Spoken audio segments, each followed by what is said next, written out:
नमस्कार मु सोनाली आपण मानु स्वागत करछि मो यूट्यूब चैनल सोनाली साहसी को। खरा दिने आमे केउ भली भाबरे रहिले निज त्वचा को सुरक्षा दे परिबा, निजर शरीर को किपरि हाइड्रेट रखि परिबा, आउ जदि भी आपण बाहर को जाउछंती ताहले किपरि तार जत्न नेबे। खरा दिने आपण निज त्वचार जत्न किभली नेबे।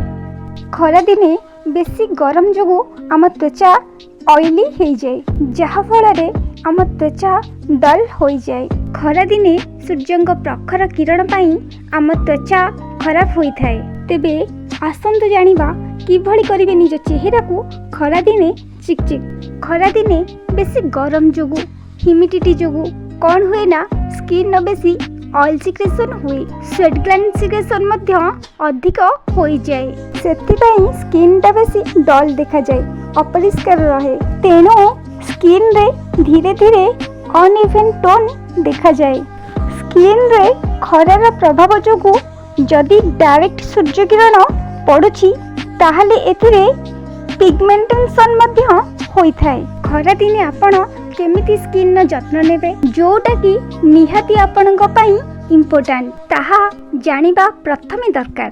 खरा दिने प्रथमतः पानी सफिशिएंट पियंतु, कारण जदि आपणक बॉडी हाइड्रेट रहिबो ताहले तुमर स्किन मध्य सुस्थ रहिबो।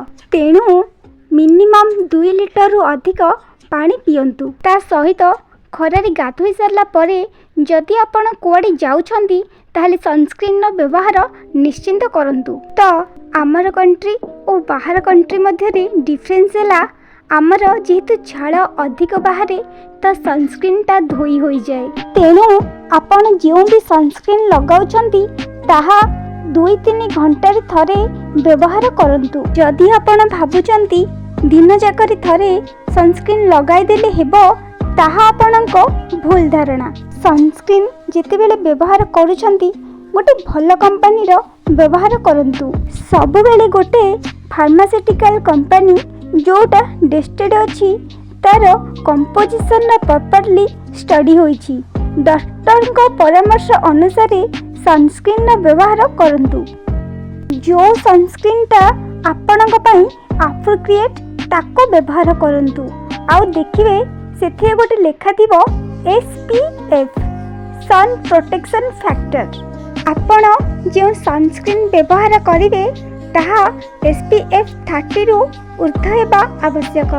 जो एरिया आपणकर एक्सपोज होइकी रहुची जेमिति कि हाथ रहिला, बेक रहिला, सेही एरिया रे बॉडी सनस्क्रीन मध्य व्यवहार करि परिबे। बहुत समय रे आमे भूली जाई थाउ लिप रो, इवन ओठड़ा जदि सन एक्सप्लोर रहिला तेबे ताहा मध्य कला हो जाई थाए। ओठ पई भी स्पेशल सनस्क्रीन बाम मध्य आसुची। लिपस्टिक लगेबा पूर्वरु ओठरे भी सनस्क्रीन बाम लगांतु। राति रे सोइबा पूर्वरु मॉइस्चराइजर रो व्यवहार निश्चिंत करंतु।